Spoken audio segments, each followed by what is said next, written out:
amlahu.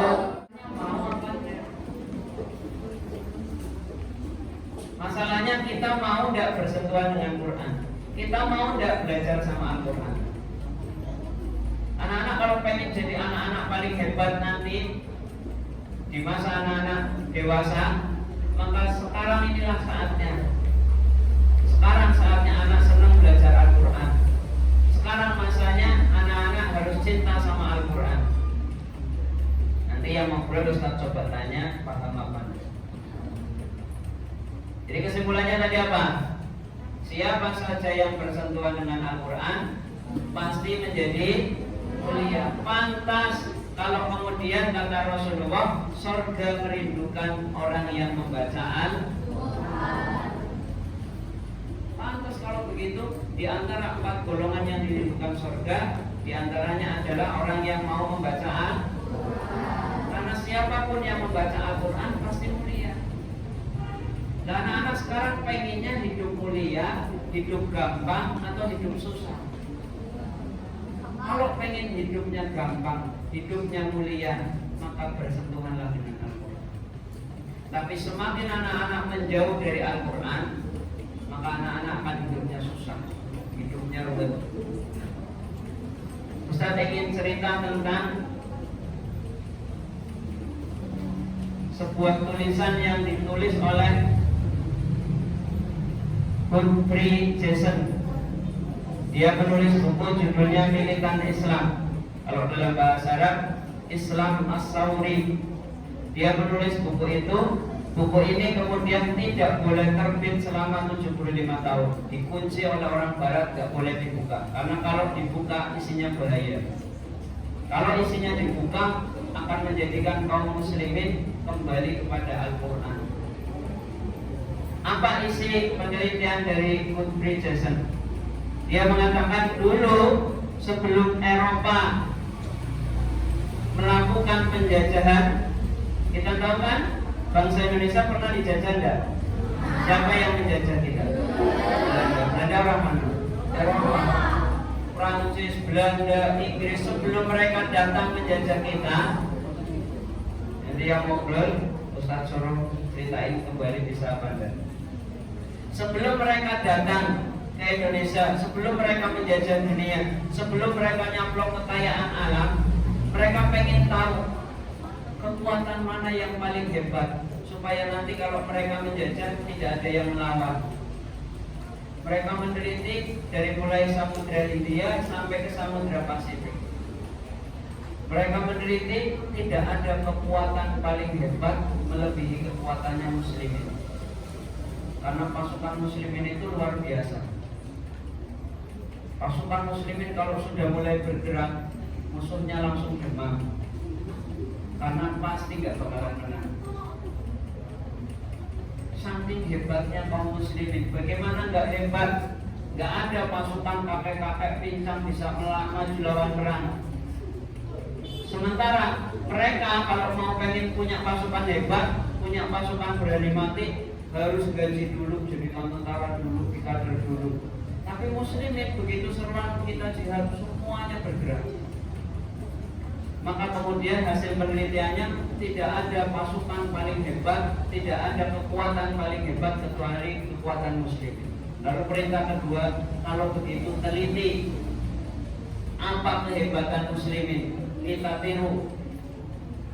Akhirnya mereka meneliti. Setelah meneliti, mereka laporan bahwa kehebatan muslimin karena punya 2 rahasia. Apa rahasia muslimin? Yang pertama kata dia, muslimin itu menjadi orang yang paling hebat, muslimin menjadi orang yang paling mulia, muslimin menjadi kekuatan yang sangat besar karena mereka punya kitab, mereka punya buku yang kalau dibaca menjadikan karakternya tumbuh luar biasa, sifatnya baiknya luar biasa, kuat. Kalau disuruh perangnya dia akan perang, kalau disuruh diam dia akan diam. Kalau disuruh jangan melawan dia tidak akan melawan, kalau suruh melawan dia akan melawan sampai mati. Itu karakternya mukminin. Kalau diperintah taat dia pasti taat. Apa itu yang hebat seperti itu? Itulah Al-Quran. Muslimin kalau sudah sudah mulai baca Quran dan baca Qurannya dilakukan dengan baik dan baca Qurannya disertai dengan iman, maka Al-Quran itu akan menjadi karakternya. Sifatnya nggak mungkin jelek. Sementara orang itu bisa dihancurkan dengan apa? Sifat jelek, sifat buruk.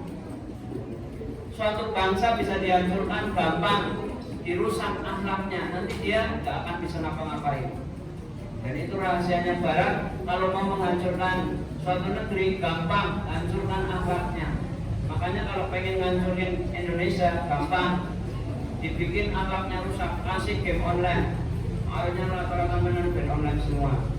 Kasih mainan, akhirnya mainan semua. Kasih sesuatu yang melalaikan. Paham yang mana ya? Yang pertama, mereka punya bacaan yang kalau mereka kembali pada bacaan itu, maka dia akan punya karakter yang sangat kuat. Sulit kita untuk mengalahkannya. Kemudian kata mereka, kemudian yang kedua, kekuatan yang kedua, mereka muslimin punya bahasa yang dengan bahasa itu cerdasnya luar biasa. Andai kata muslimin kembali belajar bahasa itu, dia akan menjadi orang paling cerdas. Gimana nggak cerdas? Orang kalau belajar bahasa Arab, nanti belajar sama Ustaz Munir. Orang begitu belajar bahasa Arab, ketemu kalimat, nanti nih ya, begitu ketemu kalimat, pasti disuruh mikir, ini isim, ini fi'il, apa ini huruf. Oh, ketemu ini isim, isimnya harus mikir lagi, ini mudzakkar apa muannas. Ini ketemu lagi isimnya, ini isim apa ya? Nanti kalau sudah belajar, ini isim mufrad apa isim mabni. Nanti mikir lagi, setiap kali ketemu kalimat pasti diajak mikir.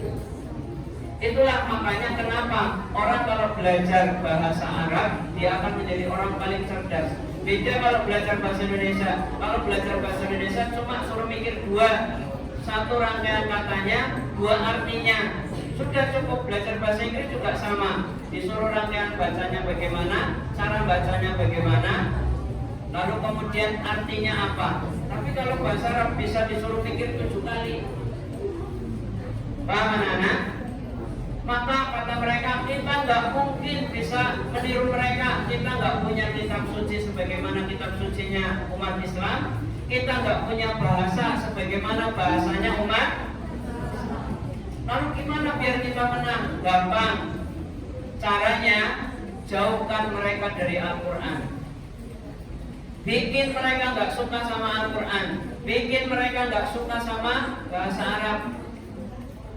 Akhirnya mulai terjadi, diturunkan para ahlinya.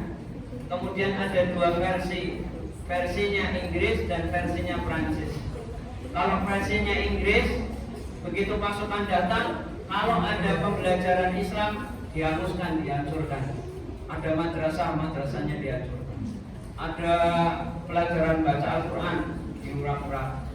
Ada pelajaran tentang agama diteror, dia tidak belajar agama. Itu versinya Prancis. Kalau versinya Inggris nggak mau, dibikin tandingan, dibikin kesan orang yang paling hebat, orang yang paling jenius itu yang pertama, kalau dia sekolahnya di international school, sekolah yang cuma belajar bahasa Inggris dan belajar sains sama matematika, pelajarannya 3, nggak ada bahasa Arab, nggak ada Al-Quran, nggak ada belajar agama. Itu aja yang dikejar. Jadikan orang yang kayak gini punya kedudukan yang tinggi. Akhirnya sempat, dan itu terjadi di Indonesia. Orang yang hebat yang belajarnya bahasa Inggris, belajarnya matematika dan sains. Lalu kemudian pendidikan tingkat kedua yang belajar pelajaran umum, dikasih pelajaran agama paling cuma 1 jam 2 jam, atau sering dikenal dengan sekolah-sekolah pemerintah, sekolah-sekolah negeri. Dan terakhir, pendidikan paling rusak, pendidikan yang belajar agama, yang ngaji di pesantren-pesantren, itu kelas paling rendah. Itu sempat terjadi di negeri kita. Berarti versinya siapa? Versinya Inggris yang datang ke negeri kita. Akhirnya dengan itu kaum muslimin sudah nggak mulai seneng Al-Quran, sudah meninggalkan Al-Quran, sudah nggak mau belajar bahasa Arab lagi. Ketika itu terjadi, mereka menjajah negeri.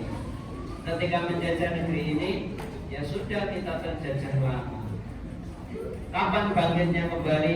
Setelah beberapa orang yang belajar, kemudian membangkitkan kembali, muncul pergerakan-pergerakan nasional, muncul Hadratus Syekh Kiai Haji Hasyim Asy'ari, muncul kemudian Kiai Haji Ahmad Dahlan, muncul kemudian pendiri Al-Irsyad, siapa?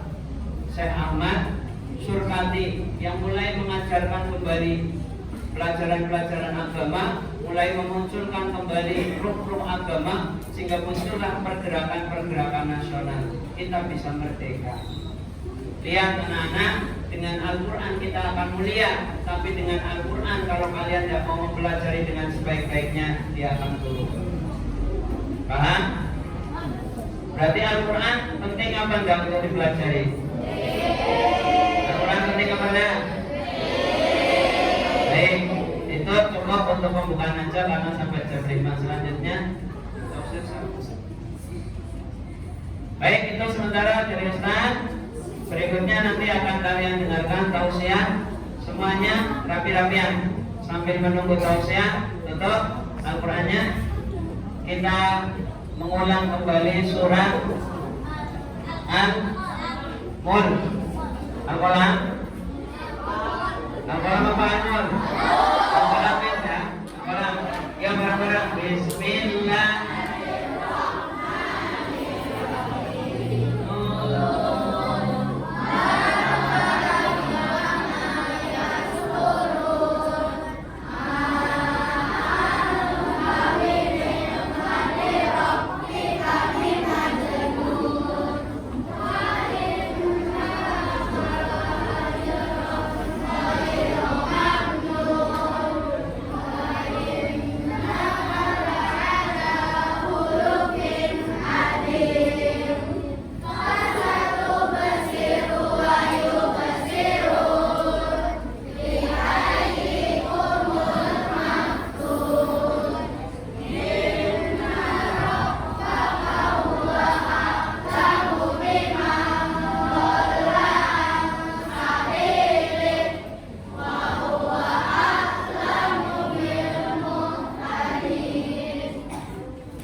Alhamdulillahilladzi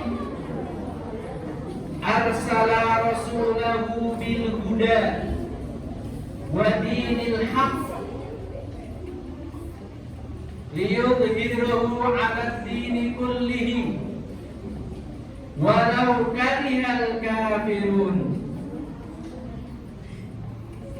Asyhadu an la ilaha illallah wahdahu la syarika lah wa asyhadu anna Muhammadan abduhu wa rasuluh la nabiyya wa la rasula ba'da. Allahumma fassalli wa sallim ala nabiyyina Muhammadin sallallahu alaihi wa wasallam wa ala alihi wa ashabihi wa man tabi'ahum bi ihsanin ila yaumiddin. Amma ba'd. Anak-anak, ustaz dan ustazah rahimani wa rahimakumullah, mudah-mudahan yang mendengarkan perkataan ustaz yang khusyuk jadi anak yang saleh. Yang aminnya teriak-teriak. Mudah-mudahan diampuni oleh Allah, karena teriak-teriak itu bukan bagian dari ajaran Rasul.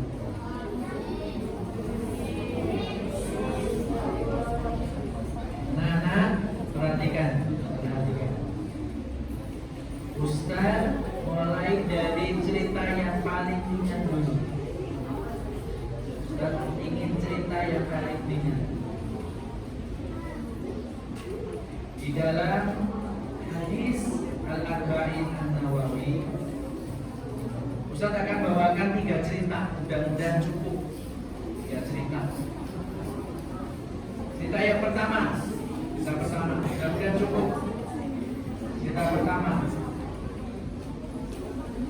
kata Umar bin Khattab radhiyallahu anhu, Abdullah bin Umar radhiyallahu anhu qala, anaknya Umar namanya Abdullah. Abdullah punya bapak namanya Ustaz ulangi. Umar punya anak namanya Abdullah. Abdullah punya bapak namanya Umar. Itu siapa Umar? Siapa Umar? Bapaknya Apa yang pernah dilakukan Umar bin Khattab untuk Islam?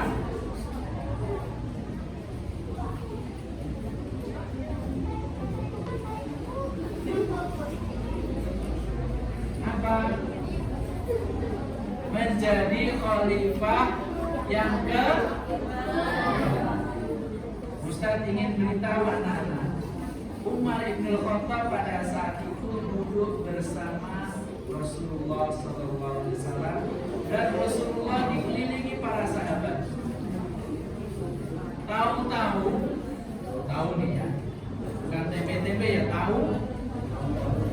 Ada seseorang mukanya bersih, rambutnya hitam. Laki-laki ini, bukan perempuan. Laki-laki, mukanya bersih, rambutnya hitam, pakai baju putih. Ya, baju putih. Dia jalan dari jauh sekali. Nampak dari perjalanan padang pasir yang berdebu, mendekati Rasulullah Sallallahu Alaihi Wasallam.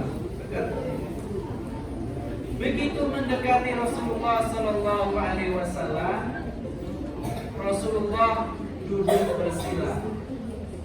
Rasulullah duduk, tidak duduk kakinya diikat, tidak. Duduknya Rasulullah bersila.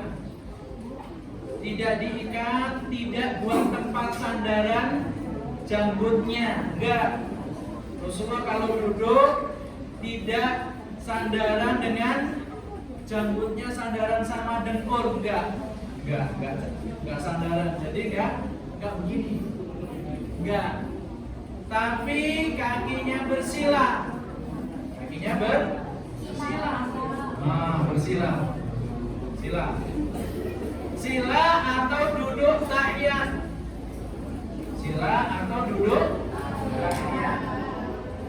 Kalau duduk kamu masih diikat kakinya, berarti bukan duduknya seperti Rasul. Lalu anak-anak, Ustaz lanjutkan ganti ceritanya nih. Lanjut dah. Orang tadi mendekati Rasulullah, menempelkan dengkulnya di dengkul Rasulullah. Berarti kalau kamu duduk sama temanmu, duduk nih baris, ini barisnya, dengkul sama dengkul nempel, ya ditempelkan, ya yang rapat itu namanya merapatkan barisan, bukan kakinya diselonjorkan semua, bukan, atau kakinya dilipat, diikat sama tangan, bukan. Kasihan kakimu diikat terus. Lanjut ini. Lalu laki-laki ini tidak nampak wajah lelahnya, tidak berdebu. Dia menempelkan kedua tangannya di atas pahanya Rasulullah. Tempelkan. Setelah ditempelkan lalu bertanya, ya Rasulullah, mal iman?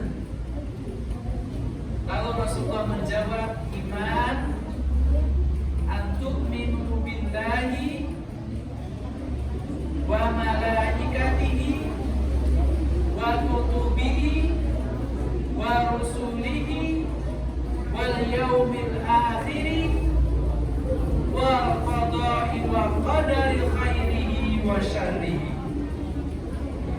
Kata yang bertanya setelah Rasulullah menjawab, apa katanya? Katanya, sodaqta, engkau benar. Kau benar. Tentunya anak-anak, kalau ada yang bertanya,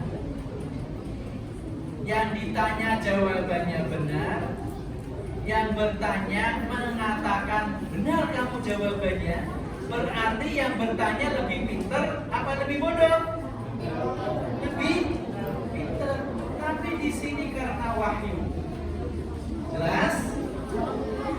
Lalu bertanya lagi Rasulullah, apa? Orang tadi bertanya lagi kepada Rasulullah, ya Rasulullah, mal Islam an tashhada an la ilaha illallah wa anna Muhammadan abduhu wa rasuluh. Sadaqta.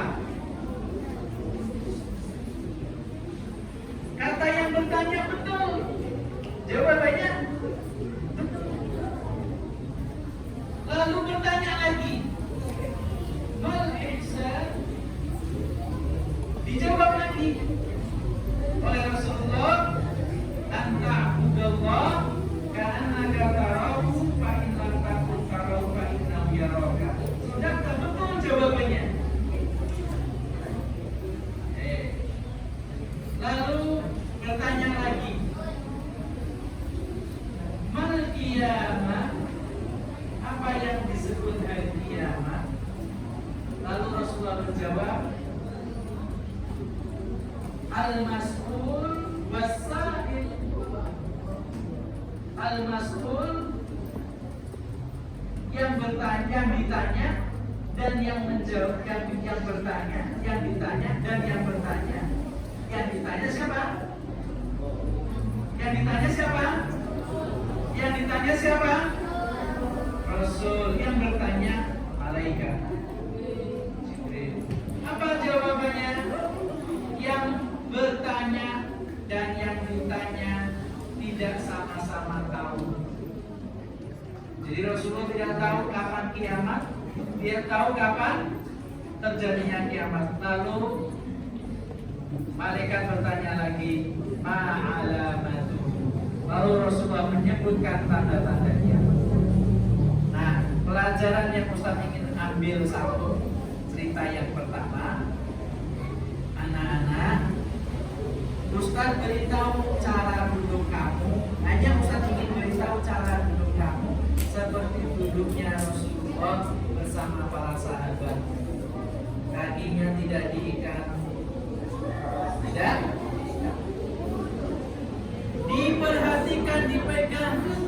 diem. Rasulullah tidak menjawab sampai yang bertanya selesai menanyakan. Yang bertanya pun tidak memberikan komentar sebelum yang menjawab selesai jawabannya. Ustadz belum selesai ngomong, kamu udah ngobrol sendiri. Berarti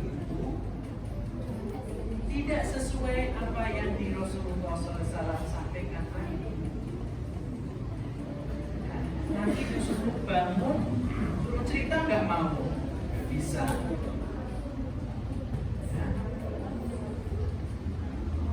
Nah, tidak ada. Rasulullah tidak utak-atik temannya, tidak colak-colek temannya, nggak didengarkan orang yang bertanya tadi. Lalu para sahabat bertanya, termasuk Umar bertanya, ya Rasulullah. Rasulullah bertanya kepada Umar, ya Umar, tahukah kamu siapa dia? Umar tidak tahu, karena mestinya orang yang berjalan di atas padang pasir bajunya lusuh. Nah ini anak-anak, Ustaz ingin beritahu, kamu itu bisa jadi baju bersih, tapi yang lebih penting dari itu adalah hatinya bersih. Ketika hatinya bersih, mukanya jadi bersih. Kenapa? Karena ada cerita yang kedua. Cerita yang kedua. Cerita kedua mau? Berapa menit? 20 menit. Ya? 1 menit? 1 menit aja? 20?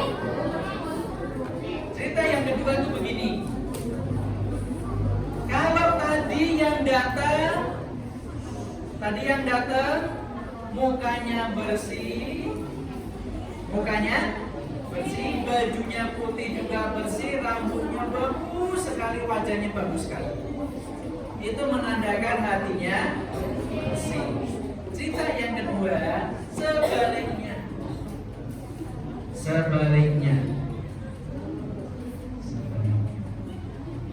Cerita yang kedua, datang orang dari jauh di padang pasir mendekati Rasulullah SAW. Sebelum mendekati Rasulullah, dia duduk lalu berdoa. Berdoa khusyuk sekali kepada Allah Subhanahu wa Ta'ala. Kata Rasulullah SAW, fa'ainama tustajab, bagaimana dikabulkan doanya? Ta'amuhu haram, malbasuhu haram, wa masyarabuhu haram. Kata Rasulullah, tidak mungkin doanya dikabulkan walaupun dengan cara yang paling khusyuk, dia tidak bisa mendapatkan pengampunan. Kenapa? Kok nggak bisa dikabulkan doanya? Karena kata Rasulullah, lihat anak-anak, yang pertama perjalanan dari rumah sampai ke sekolah. Kamu dari rumah sampai ke sekolah, ada yang naik motor, ada yang naik mobil, ada yang jalan kaki, ada yang naik becak, ada yang naik sepeda, macam-macam. Nah ya, itu syarat dikabulkannya doa. Satu, apa namanya tadi? Naik kendaraan, perjalanan. Jadi perjalanan yang bikin kamu capek itu syaratnya dikabulkan. Udah paham? Yang kedua, orang ini dalam perjalanan gak naik kendaraan, pakainya terompah. Terompah itu sendal yang butut, yang udah gak Udah jelas? Kata Rasulullah sudah pakai trompa. Trompa itu di sini diibaratkan oleh Rasulullah, orangnya sudah tidak punya apa-apa, tidak punya bekal. Makanan habis, minuman gak ada, gak punya uang. Maka kalau kamu gak punya uang, doanya dikabulkan. Siapa yang hari ini bawa uang? Ya, doanya dikabulkan.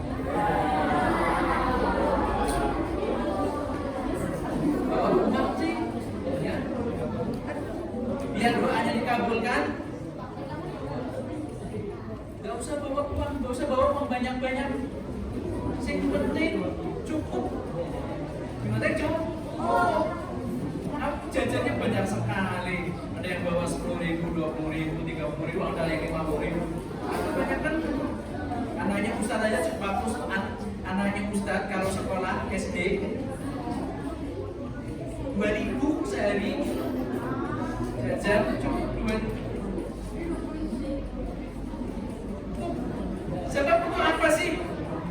Maaf ya anak-anak, maaf ini cerita, cerita aja. Kamu makan enak dan makan tidak enak, pasti keluarnya gak enak. Ada yang keluarnya enak?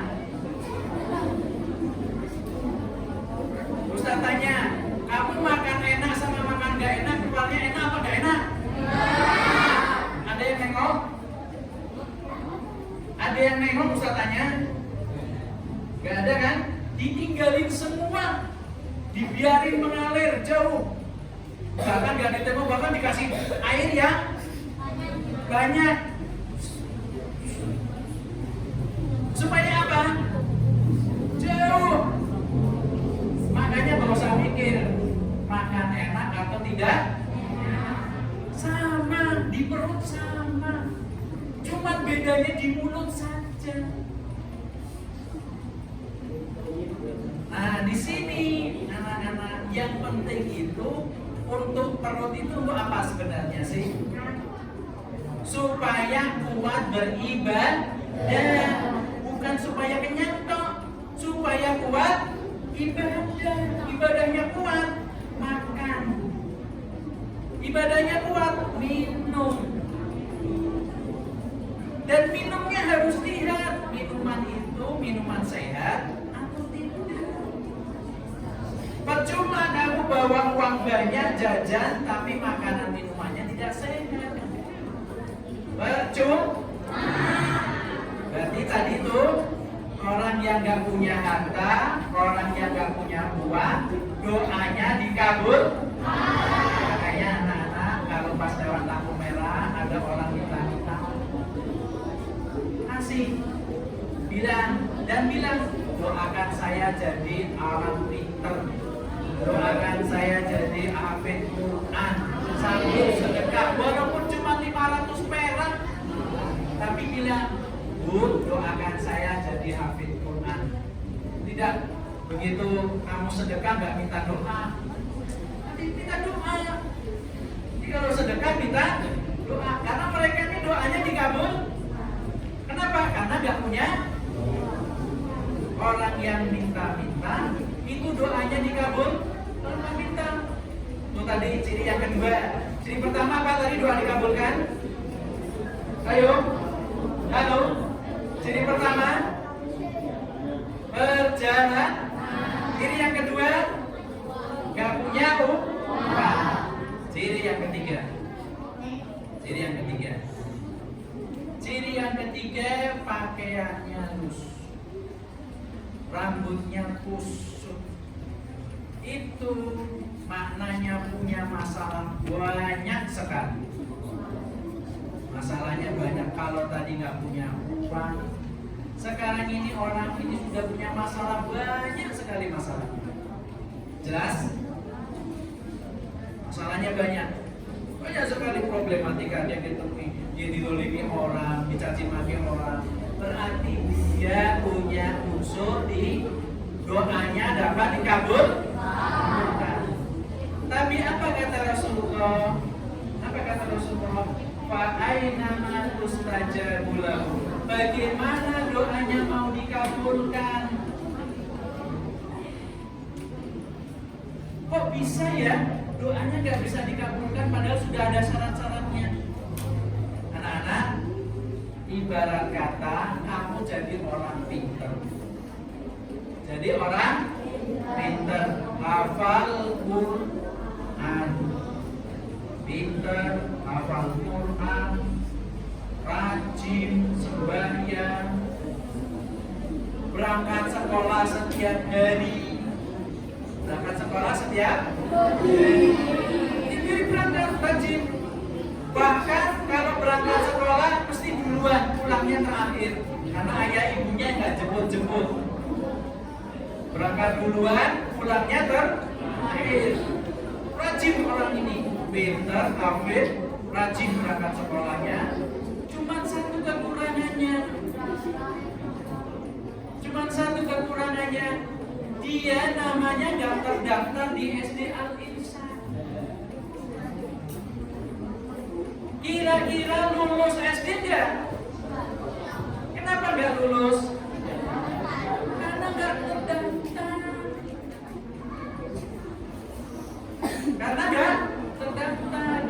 terdaftar. Biar dapat lulus dia harus terdaftar. Jelas? Nah, kisah ini kata Rasulullah, bagaimana supaya doanya dikabulkan? Syaratnya yang pertama. Syaratnya. Yang pertama, syaratnya makanan yang dimakan asal usulnya tidak dari yang haram. Makanan yang dimakan bukan makanan yang haram. Ya. Mesti ngarep guyonan nanti.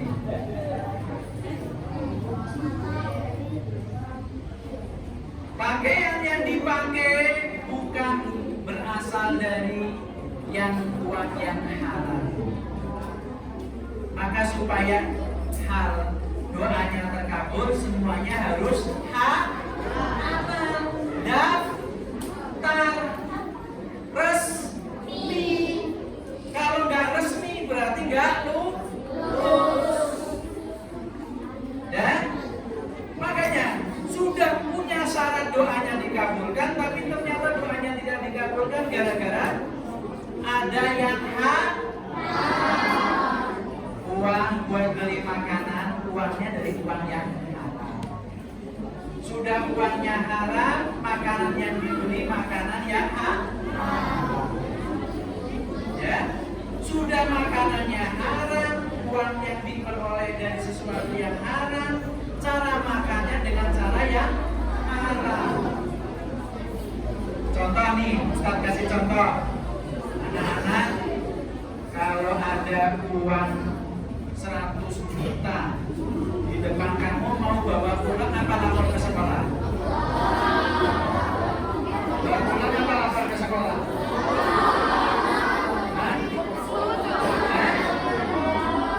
100 juta loh mas.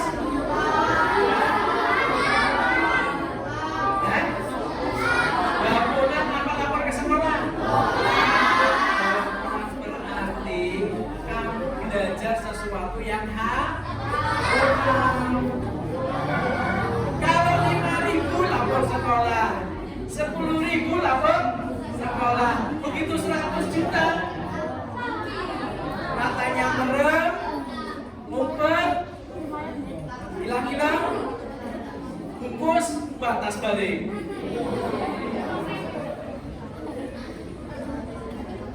Berarti belajar dari yang jangankan 100 juta, 1.000 rupiah dari sesuatu yang haram, walaupun yang dimakan halal jadi haram. Apa kata Allah Subhanahu wa Ta'ala? Orang yang makan makanan yang haram, perutnya ketika dimasukkan ke dalam neraka, perutnya atau dimasukkan ke dalam kubur, perutnya isinya api neraka. Perutnya besar, membesar, isinya api. Kamu mau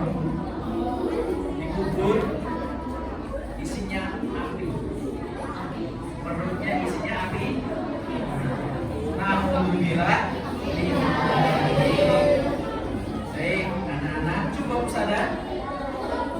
Cukup?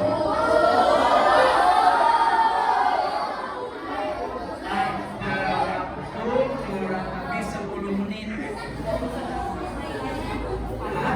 Untuk siap-siap ya Ustaz ya. 10 menit untuk siap-siap. Saya tanya